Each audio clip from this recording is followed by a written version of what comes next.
사랑하는 어부교회 유초등부 친구들 반갑습니다. 우리 친구들 한 주 동안도 잘 지냈나요? 특별히 오늘은 추석 명절이에요. 우리 친구들 가족들과 함께 행복하고 복된 시간을 보내고 있나요? 자, 오늘 명절이지만 그래도 하나님께서 우리에게 주신 말씀을 기쁨으로 들으며 또 하나님께서 우리에게 주시는 은혜와 사랑을 말씀과 예배를 통해 깨닫는 우리 모든 친구들 되기를 축복합니다. 우리 그러면 오늘 말씀의 제목을 함께 읽고 같이 말씀 나눠볼까요? 말씀 제목 읽겠습니다. 말씀이 기준이에요. 오늘 함께 읽을 말씀은 신명기 4장 2절 말씀. 내가 너희에게 명령하는 말을 너희는 가감하지 말고 내가 너희에게 내리는 너희 하나님 여호와의 명령을 지키라. 아멘. 자, 친구들, 전도사님은 요즘에 야외 활동을 할 때 가장 먼저 확인하는 게 있어요. 그것은 바로 미세먼지 예보를 보는 거예요. 핸드폰으로 오늘 미세먼지 농도가 어느 정도인지 미리 확인을 하고 밖에 나가기도 하죠. 우리 친구들도 밖에 나가기 전에 미세먼지 예보를 확인하나요? 왜 미세먼지 예보를 확인할까요? 미세먼지는 눈에 보이지 않을 정도로 입자가 작은 먼지인데 미세먼지가 많은 날 이 먼지가 공기 중에 있다가 우리의 호흡기를 통해 몸에 들어와 건강에 나쁜 영향을 미칠 수도 있기 때문이에요. 미세먼지가 우리 몸에 들어오거나 하면 눈병이 걸리기도 하고 또 비염을 일으키기도 하고 심지어는 천식 같은 질병에 걸리기도 해요. 그래서 미세먼지가 많은 날에는 사람들이 마스크를 쓰기도 하고 공기청정기를 사용하기도 해요. 그리고 미세먼지가 나쁨 이상이 되면 야외 활동을 아예 하지도 않기도 하죠. 미세먼지가 인체에 나쁜 영향을 미치기 때문에 환경부에서는 국민들의 안전을 위해 매일 미세먼지 농도를 측정해서 등급을 알려주곤 해요.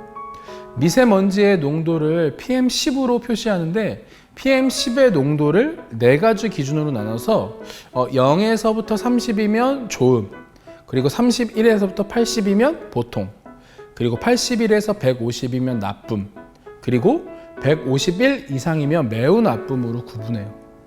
환경부가 정한 기준에 따라 좋음, 보통, 나쁨, 매우 나쁨으로 구분을 하는 거죠.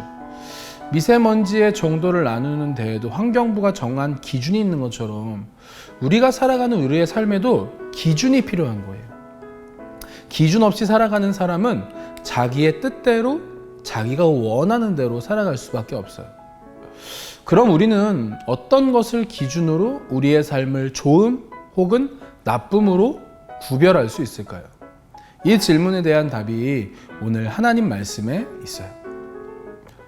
하나님의 약속을 믿지 못하여 하나님을 원망하며 불평했던 이스라엘 백성들은 40년간 광야에서 방황하는 동안 모두 죽게 되었어요.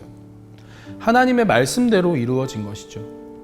광야에서 많은 사람들이 죽었지만 광야에서 태어난 새로운 세대들로 인해 이스라엘 백성은 여전히 큰 민족을 이루고 있었어요. 새로운 세대의 이스라엘 백성은 가나안 땅에 들어가기 전 모압이라는 땅에 도착했어요. 모세는 이곳에서 가나안 땅에 들어가게 될 새로운 세대들에게 하나님 백성으로 살아가야 하는 삶의 기준으로 율법을 알려주었어요. 율법은 하나님이 시내산에서 주신 이스라엘 백성이 지켜야 할 규례와 법도를 말씀해 주신 거예요.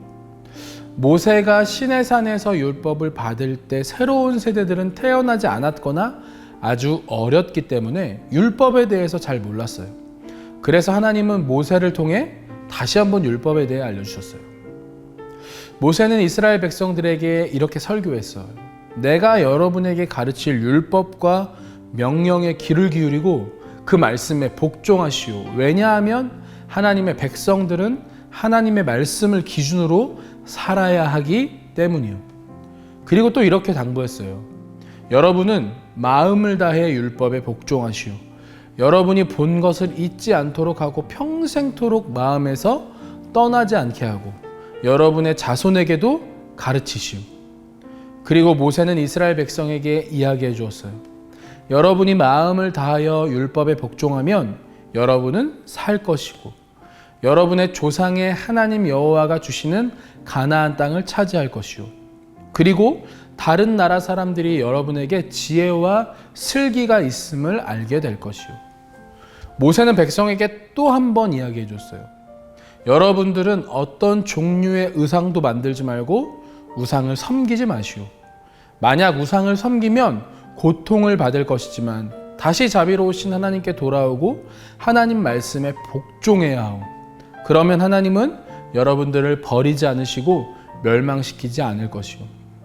이처럼 모세는 새로운 이스라엘 사람들에게 하나님의 백성은 하나님의 말씀, 즉 율법을 삶의 기준으로 삼고 살아야 한다는 것을 알려주었어요. 사랑하는 친구들, 우리 친구들은 하나님의 말씀을 삶의 기준으로 살아가고 있나요? 하나님은 새로운 이스라엘 백성들에게 하나님의 말씀이라는 기준을 주셨던 것처럼 오늘날 우리에게도 하나님의 말씀을 주셨어요. 우리는 하나님의 말씀을 기준으로 살아야 해요. 그래서 친구들이 한 친구를 은근히 왕따를 시켜도 우리는 하나님의 말씀을 기준으로 왕따를 당하는 친구를 사랑해야 해요. 친구가 산 좋은 장난감이나 물건을 도둑질하고 싶은 순간에도 우리는 하나님의 말씀을 기준으로 남의 물건을 욕심내거나 도둑질하면 안 돼요. 거짓말을 하고 싶은 순간이 와도 우리는 하나님의 말씀을 기준으로 정직해야 해요. 신명기 4장 2절은 이렇게 말해요. 내가 너희에게 명령하는 말을 너희는 가감하지 말고 내가 너희에게 내리는 너희 하나님 여호와의 명령을 지키라. 아멘. 자, 사랑하는 어부교 초등부 친구들, 세상 사람들은 자신들이 각자 만들어낸 기준을 가지고 살아가요. 어떤 사람은 세상의 성공을 기준으로 살아가는 사람도 있고, 어떤 사람은 돈을 기준으로 살아가는 사람도 있고, 어떤 사람들은 관계를 기준으로, 어떤 사람들은 자기의 지혜나 지식을 기준으로 살아가는 사람도 있어요. 하지만 예수님을 믿는 하나님의 자녀인 우리들에게는 하나님의 말씀이 주어졌고 우리는 그 말씀을 기준 삼아 살아가야 해요. 세상을 살아가다 보면 하나님의 말씀보다 더 중요하다고 여겨지는 기준들이 우리의 삶 가운데 늘 있겠지만 여러분 늘 잊지 마세요. 우리는 오직 하나님의 말씀을 기준으로 살아가야 하는 사람들이에요. 앞으로 우리가 또 일주일 동안을 살아가는 동안 나는 오직 하나님의 말씀을 나의 삶의 기준으로 살아가겠다라고 다짐하며 살아가는 우리 모든 어부교 초등부 친구들 될 수 있기를 예수님의 이름으로 축복합니다. 두 손 모으고 두 눈 감고 기도할까요? 사랑이 많으신 하나님 아버지, 은혜와 사랑을 감사합니다. 오늘 이 말씀처럼 하나님 우리가 세상 사람들의 기준과 똑같은 기준으로 살아가는 것이 아니라 하나님의 자녀인 우리에게 주신 하나님의 말씀을 따라 그 말씀이 우리의 삶의 기준되어 오직 하나님만 사랑하며 우상을 섬기지 아니하며 오직 하나님께서 원하시는 삶을 살아갈 수 있는 우리 허브교회 초등부 친구들 다 될 수 있도록 주님 오늘도 우리와 함께하여 주옵소서. 감사드리며 사랑이 많으신 예수님의 이름으로 기도드립니다. 아멘.